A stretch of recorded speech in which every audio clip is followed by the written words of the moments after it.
नमस्कार दोस्तों। क्या यह भारत का गोल्डन पीरियड है, यानी स्वर्ण युग? क्या राहुल गांधी नरेंद्र मोदी के सच्चाई को सामने ला रहे हैं? और क्या नरेंद्र मोदी राहुल गांधी की सच्चाई को सामने ला रहे हैं? क्या है सच जिसमें आज देश फंसा हुआ? जी हां, आज यही विषय यह है कि कल प्रधानमंत्री गुजरात में थे और गुजरात में कहते हैं कि यह भारत का गोल्डन पीरियड। शब्द किसके हैं? अंग्रेजी शब्द। आप याद करिए, चंद महीनों पहले या कहें साल, कह दें 1 साल पहले, अचानक भारतीय जनता पार्टी आरएसएस के लोग यह चलाने लगे थे, इंडिया मत कहिए, इंडिया हमारा नहीं है, हमारा तो भारत है। तमाम सारे लोगों ने अपने प्रोफाइल में चेंज कर दिया था। राष्ट्रपति ने अपने आप को भारत का राष्ट्रपति शब्द लिखा था। राष्ट्रपति आप, प्रेसिडेंट ऑफ भारत, अंग्रेजी शब्द इस्तेमाल कर रहे हैं लेकिन यहां भारत लिख रहे हैं। उधर आप देखिए, इसी तरीके से प्रधानमंत्री ने भी किया था, इसी तरीके से तमाम हुआ था। G20 का जो सम्मेलन हुआ था, उस सम्मेलन में यही शब्द इस्तेमाल किया गया। क्या कहते हुए कि इंडिया अंग्रेजी शब्द, लेकिन प्रधानमंत्री वहां कहते हैं ये गोल्डन पीरियड चल रहा है भारत का। अब गोल्डन पीरियड क्या होता है कि महंगाई सबसे ज्यादा हो।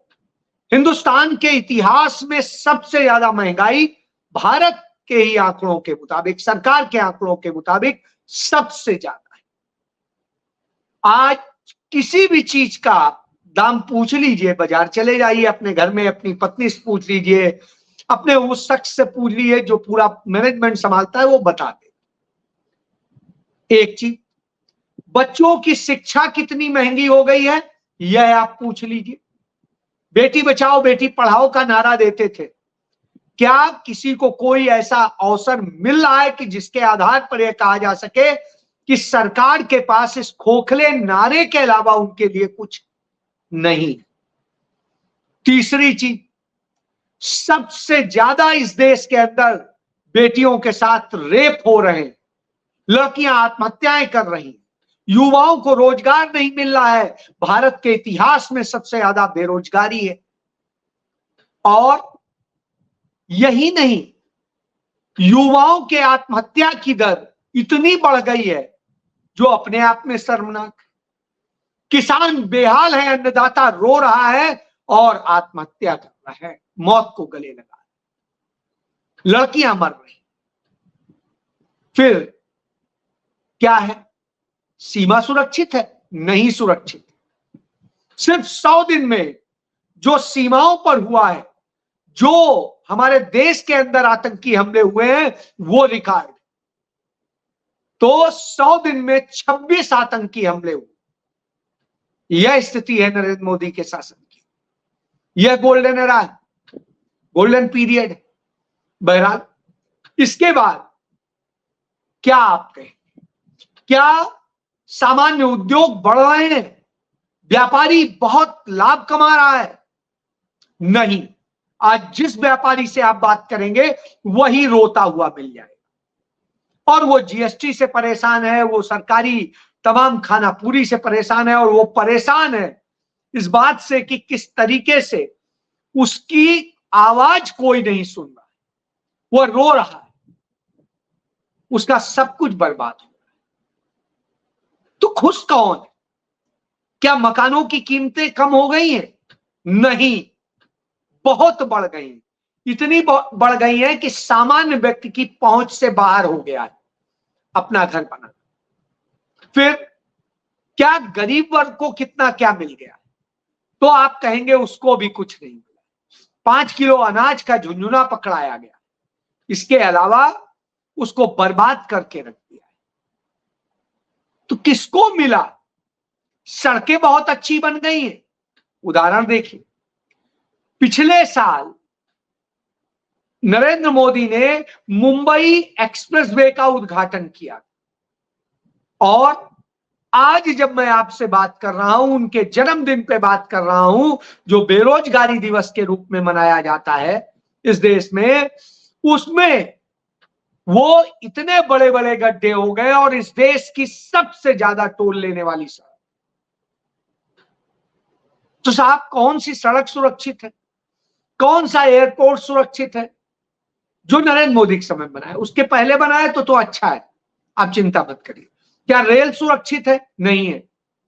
हालात तो ये हो जाती है, एक ट्रेन चलती है वंदे भारत और उसका नरेंद्र मोदी उद्घाटन करते हैं कि दिल्ली से वाराणसी के लिए, तो बीच में हर स्टेशन पे जो है भारतीय जनता पार्टी के नेताओं को हरी हरी झंडी दिखाने के लिए लगाया जाता है, जिससे प्रचार। इटावा में वहां की विधायक दिखा रही थी, धड़ाम से ट्रैक पर जाके पलट के गिरी। सबने कहा ट्रेन चढ़ जाएगी, बच के रहो। तो यह स्थिति है, ट्रेनों का आज कोई भरोसा नहीं। कितने ट्रेन हादसे हुए हैं ये अपने आप में रिकॉर्ड है इस 100 दिन।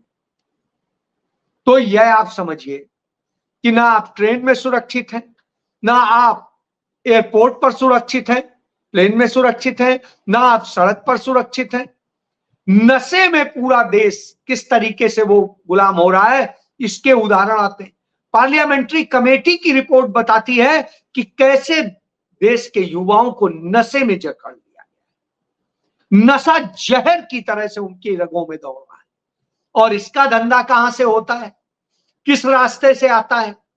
नरेंद्र मोदी के ही सबसे खास हैं, वही अडानी, उन्हीं के पोर्ट से, मुद्रा पोर्ट से ही पकड़ा गया है हर बार। गुजरात के पोर्ट में ही हर बार पकड़ा जा रहा है। बड़ी बड़ी खेपें लाखों लाखों करोड़ों रुपए की हो चुकी है। तो आप यह समझिए यह दशा है। बहरहाल इसी को एक नरेंद्र मोदी गोल्डन पीरियड कहते हैं, तो यह गोल्डन पीरियड उन्हें मुबारक। बहरहाल नरेंद्र मोदी इसके बाद में जाते हैं उड़ीसा और उड़ीसा में जाकर कहते हैं कि मैं सीजेआई के यानी चीफ जस्टिस ऑफ इंडिया के घर पे गणेश पूजा को पहुंच गया तो कांग्रेस को इतना बुरा लगा कि कांग्रेस का पूरा इकोसिस्टम मुझ पे टूट पड़ा। कांग्रेस के सिंगल नेता ने इस पर कमेंट नहीं किया। किसी एक भी जिम्मेदार नेता का कमेंट कहीं दिखा दे तो जो कहा जाएगा हार जाएगा। उसने कोई कमेंट नहीं किया, इसे इग्नोर किया। लेकिन जनता बोल रही, वो लोग बोल रहे हैं जो सुप्रीम कोर्ट से न्याय की उम्मीद करते थे, जो चाहते थे कि सुप्रीम कोर्ट कुछ करे, वो बोल रहे। तो उन्होंने बोला। और जब नरेंद्र मोदी इस तरह की बात करते हैं तो निश्चित रूप से लोगों के बोलने का क्रम बनता भी है, बोलना भी चाहिए। क्यों बोलना चाहिए? इसी को लेकर केसी वेणुगोपाल ने कहा कि सच्ची भक्ति और राजनीति के लिए धर्म के दुरुपयोग के बीच का अंतर किसी से छिपा नहीं। जब महाराष्ट्र में चुनाव नजदीक है तो जो नॉन बायोलॉजिकल प्रधानमंत्री हैं वो महाराष्ट्रियन पोशाक में नेहरू टोपी लगा करके किस तरह से गणेश पूजा के लिए के नाम पर पूरे विस्तृत कैमरे लेके 4-4, 5-5 कैमरे लगा करके और क्रू के साथ वहां जाने का फैसला करते हैं। इतना ही नहीं, जो हमारे यहां नियम है, परंपरा है, गाइडलाइन है न्यायपालिका के लिए कि उसको बिल्कुल पृथक रखा जाएगा, तो उसके न्यायिक पृथक्करण के सभी सिद्धांतों का उल्लंघन करते हुए वो क्या दिखा रहे हैं, से क्या संदेश दे। कार्यपालिका और न्यायपालिका के प्रमुखों के बीच इतनी निकटता संदेह नहीं प्रदर्शित करती तो है क्या? तो महोदय ये सारी चीजें आती तो इन सब चीजों को लेके उठा। गणेश पूजा का कोई विरोध नहीं करता, हर कोई करता है, लेकिन ये दिखावे का माध्यम नहीं है।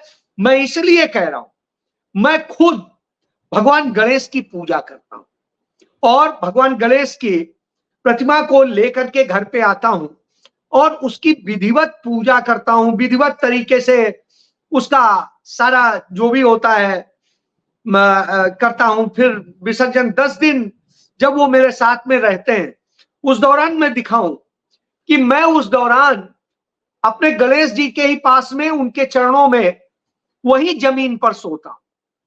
तो मैं ये इसलिए दिखा रहा हूं, लेकिन ये दिखाने का विषय नहीं है, ये मेरी अपनी श्रद्धा है, अपना विश्वास है, अपना कर्म है। क्योंकि गीता का, यदि आप गीता पढ़े हैं तो आप ये गीता का 17वें अध्याय का 18वां श्लोक है, और उस श्लोक को आपको समझना होगा। ये मैंने निशान लगाया हुआ है, ये आप तो ये जो है, ये श्लोक यही कहता है कि जो भी पूजा है, सत्कार मान पूजार्थ तपोदम्भेन चैव यत् क्रियेत तदीह प्रोक्तम राजसम चलम ध्रुवम। यानी जब आप एक्चुअली ईश्वर की पूजा करते हैं तो पूजा ऐसी होनी चाहिए जिसमें दिखावा नहीं होना चाहिए। यदि आप वह पूजा अपने राजसी और दूसरी चीजों के उसके लिए, राजनीति के लिए करते हैं, तो वह पूजा कभी भी सही नहीं हो सकती है। तो इससे आप समझ सकते हैं कि क्या कहा गया है, यह धर्म नहीं है, यह असल में धर्म का अपमान है। और जब धर्म का अपमान हो तो स्वाभाविक सी बात है, यह तकलीफ दे होता है, और इस पर तकलीफ होनी भी चाहिए। मैं इसीलिए कह रहा हूं क्योंकि मैं पूरे परिवार के साथ पूजा करता हूं। ये मेरी दोनों बच्चियां हैं और वो गणपति को उसी तरीके से पूरा पूजित करती हैं, सब कुछ करती हैं, विधि विधान से करती हैं। लेकिन यह दिखाने का विषय नहीं, यह इसलिए है कि गणेश की पूजा एक स्वस्थ परंपरा का परिचायक है। इसने भारत के स्वतंत्रता संग्राम में एक महान योगदान दिया, एकजुट किया था महाराष्ट्र, और देश की आजादी की लड़ाई लड़ी गई थी। पूर्ण स्वराज की मांग उठी थी, बाल गंगाधर तिलक ने इसको लेकर के किया था, जो कांग्रेस के बड़े नेता थे। तो यह एक समझिए। लेकिन नरेंद्र मोदी कुछ भी कहे, आप एक और चीज समझिए, महाराष्ट्र में सांगली और कोल्हापुर दो ऐसे जिले हैं जहां की मस्जिदों में भी गणेश जी की प्रतिमा लाई जाती है और उसकी पूजा होती है। दोनों जिलों, कोल्हापुर में भी और सांगली में आज भी होती है। क्या कभी उस पर जिक्र होता है? कभी उस पर चर्चा होती है? नहीं होती है। यहां क्या होता है? यहां तो झूठ परोसा जाता है, कैसे धर्म के नाम पे लड़ाया जाए, नफरत पैदा की जाए और सारा खेल हो। और इस खेल में सिर्फ आज का समय ऐसा आ गया कि सिर्फ सरकार नहीं, अदालतें भी शामिल हो गई। इसका एक उदाहरण दे देता हूं। रामकृष्ण भूमि जन्मभूमि के मामले का जो विवाद था, वो विवाद सबने देखा कैसे सॉल्व हुआ, क्या है। जजमेंट को पढ़िए, आपको पूरी पिक्चर क्लियर हो जाएगी कि जजमेंट ने भी मान लिया है कि चूंकि मस्जिद ढा दी गई इसलिए यह फैसला इस तरह से देना पड़ा, नहीं तो शायद कुछ और होता। बहरहाल अब कृष्ण जन्मभूमि को लेकर के और काशी विश्वनाथ की भूमि को लेकर के बवाल खड़ा किया जा रहा है। योगी आदित्यनाथ, अजय सिंह बेस्ट, वो कहता है कि काशी विश्वनाथ में जो ज्ञान व्यापी है वो भी भगवान शिव का साक्षात विश्वनाथ। अब आप सोचिए, वो मस्जिद है जिसमें नियमित तौर पे नमाज होती है और उसके बारे में आप इस तरह की बात करते हैं। चलिए, बाबरी मस्जिद में तो नमाज नहीं हो रही थी, लेकिन यहां तो हो रही, तो ये स्थिति होती है। इसके बाद में दूसरी चीज है कि जहां कृष्ण जन्मभूमि है वहां कोई विवाद नहीं, पूरी दीवार है स्पष्ट तौर पे, दूसरी तरफ ईदगाह है और इधर वो है। यह चीजें सब क्लियर हो चुकी थी, उसके बाद भी विवाद खड़े किए हुए हैं यही कथित कट्टरवादी हिंदूवादी, और अब उसके पीछे पड़े हुए हैं। तो उसके लिए किस तरीके से मुस्लिम्स के हक छीने जाएं, ये स्थिति है। तो मुस्लिम्स के खिलाफ 18 पिटीशन फाइल की जाती हैं, उन्हें तो मंजूर कर देती है अदालतें, चाहे हाई कोर्ट हो और चाहे सुप्रीम कोर्ट। लेकिन जो मुस्लिम पक्ष याचिका देता है वो बार बार खारिज की जाती है, चाहे सुप्रीम कोर्ट हो, चाहे हाई कोर्ट हो, चाहे लोअर कोर्ट। तो यह इस बात का संदेश है कि कैसे नफरत फैलाई जाती है। जहां मुस्लिम आपको अपनाते हैं वहां आप यह करते हैं। यह गोल्डन एरा है, नफरत के नाम पे आप करते हैं। तब होता क्या, इससे हमारी स्थिति यह होती है कि ईरान के जो सबसे बड़े लीडर हैं खमेनेई, वो कहते हैं कि भारत में मुस्लिमों को तकलीफ झेलनी पड़ रही। कहीं कोई गलत नहीं कहा उन्होंने, 100% सही कहा। आप मुस्लिम समुदाय के पास चले जाइए, वो खुद बता देगा कि यहां तकलीफ झेलनी पड़ रही है कि नहीं पड़ रही। तमाम तरह से उनके रोजगार छीन लिए जाए, उन पे हमला कर दिया जाए, वो सामान बेचने निकले उनसे आधार कार्ड मांगे जाए और सब कुछ। भाई आधार कार्ड मांगना, सब्जी बेचने के लिए आधार कार्ड आप क्यों मांग रहे हैं, क्यों कर रहे हैं? तो यह स्थिति है। मुस्लिम है तो आपके यहां बुलडोजर चलेगा, आपके यहां सब कुछ चलेगा, सारे एक्शन होंगे। तो जब यह होता है तो आज सुप्रीम कोर्ट ने एक अच्छा जजमेंट दिया कि 1 अक्टूबर तक अब कोई बुलडोजर नहीं चलेगा जब तक गाइडलाइन नहीं बन जाती है, और इसके लिए विस्तृत गाइडलाइन बनेगी। तो सरकार कहती है कि आपको राज्य के कार्यों में हस्तक्षेप नहीं करना चाहिए, तब सुप्रीम कोर्ट उन्हें समझाता है कि क्या करना है और क्या नहीं करना है। तो यह स्थिति है।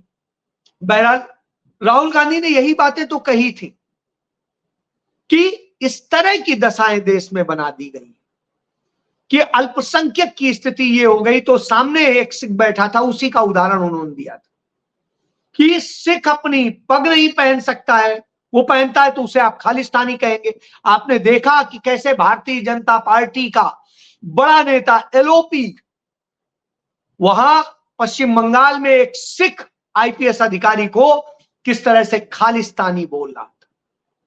किसान जो हमारे पग पहने हुए प्रदर्शन कर रहे थे अपने हकों के लिए, उन्हें किस तरह से पाकिस्तानी बोला जा रहा था, खालिस्तानी, पाकिस्तानी और न जाने क्या। और मुस्लिम है तब तो फिर कोई सबूत की जरूरत नहीं है, तो एक झटके में आपको पाकिस्तानी करार दे दिया जाएगा। सब हमारे आप जैसे लोगों से कहा जाता है, ट्रोलर कहते हैं कि पाकिस्तान चले जाओ, बांग्लादेश चले जाओ। क्यों चले जाएं? तुम्हारे बाप का है हिंदुस्तान, हमारे बाप का जरूर। हमारे परदादा ने शहादत दी इस देश के लिए, तो मैं हक रखता हूं, खून दिया इस देश के लिए। तुम्हारे किसी ने दी है क्या? जब ये सवाल पूछ दो तो जवाब नहीं होता है। देश की आजादी में क्या योगदान है तुम्हारा, तो कोई आवाज नहीं निकलती है। बहरहाल आपको जो कहना है कहिए। पंडित नेहरू ने, सरदार पटेल ने, मौलाना आजाद ने, महात्मा गांधी ने, सब ने मिलकर इस भारत को कैसे भारत बनाया। 562 रियासतों को जोड़ करके भारत बनाया गया था। भारत ऐसे नहीं बन गया। भारत नाम का कोई देश हमें नहीं मिला था, हमें तो छोटी छोटी रियासतें मिली थी, उन्हें जोड़ के बनाया। आप क्या कर रहे हैं? असल में आप तोड़ रहे हैं। तो नरेंद्र मोदी कहते हैं कि वो लोग जो है निगेटिव अप्रोच रख रहे हैं, भारत को खत्म करना चाहते हैं, तोड़ना चाहते हैं। निगेटिव अप्रोच तो आप रखते हैं, राहुल गांधी नहीं रखते। राहुल गांधी तो कहते हैं जोड़िए, जाइए मणिपुर, जाइए कश्मीर के लोगों के पास, जाइए मुस्लिम्स के पास, जाइए ईसाई के पास, जाइए सिख के पास, जाइए किसानों के पास, उनके दर्द को सुनिए, उनसे समझिए और फिर उसका समाधान निकाल। आप निकाल सकेंगे? नहीं, आपकी जाने की हिम्मत नहीं। यह अपने आप में सबूत है, इसलिए आपको यह खलता है। तब आपके नेता, चाहे गायकवाड़ हो या जो अब कांग्रेस से भाग के गया है लालच में रोनित बिट्टू हो, ये राहुल गांधी को कोई कुछ कह रहा है, कोई कुछ कह रहा है। हरदीप पुरी जो पहले आईएएस के तौर पे खाते रहे और अब भाजपा की मलाई खा रहे हैं मंत्री बन के, कुर्सी पे रह के भाजपा के लिए काम कर रहे थे, आरएसएस के लिए, यहां भी कर, चुनाव आयोग से लेके तमाम सवालों। तो ये कोई उनकी जीभ लाने की बात करता है, कोई कुछ करता है, इनाम रखता है राहुल गांधी पे, निश्चित रूप से खतरा है राहुल गांधी को, क्योंकि ये सामान्य नहीं। इन्होंने देश के सबसे बड़े संत महात्मा गांधी की हत्या की, इन्होंने इस देश के तमाम सारे क्रांतिकारियों को मरवाया, भगत सिंह के खिलाफ इन्होंने गवाही दिलवाई, इन्होंने चंद्रशेखर आजाद के खिलाफ मुखबिरी करी, इन्होंने काकोरी कांड के तमाम सारे जो क्रांतिकारी थे उनके खिलाफ मुखबिरी करी, और कितने लोगों को मरवाया। तो इससे आप समझ सकते हैं ये कौन लोग हैं और क्या कर सकते हैं। ये सरकार सत्ता का पाने के लिए कुछ भी कर सकती है। इसलिए निश्चित रूप से मल्लिकार्जुन खड़गे ने जो चिट्ठी लिखी नरेंद्र मोदी को कि राहुल गांधी संवैधानिक पद पर है, उनके लिए इस तरह के शब्दों का इस्तेमाल होना चिंता का विषय, और ये आपके लोग कर रहे हैं। तो अब आप देखिए कौन सा गोल्डन एरा है, कौन सा गोल्डन पीरियड। जय